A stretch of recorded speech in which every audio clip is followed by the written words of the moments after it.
Hi guys, in this video I will show you how to update Telegram application on Android.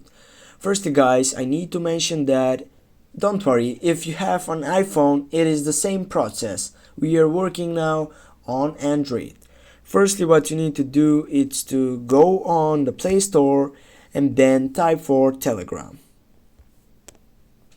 Go on it and just type on the Telegram, and now guys, here as you can see we have an option for updating this application.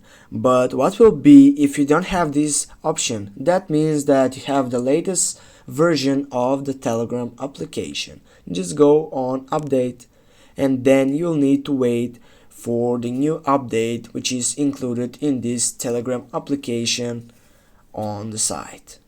Now on the description, as you can see here, also they have a developer contact.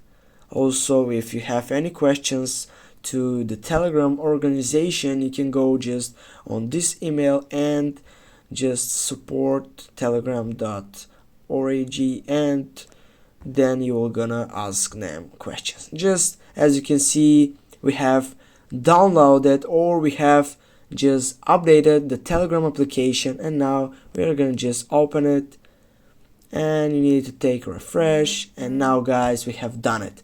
Thanks guys for watching. Don't forget to hit that like and share the video. See you soon.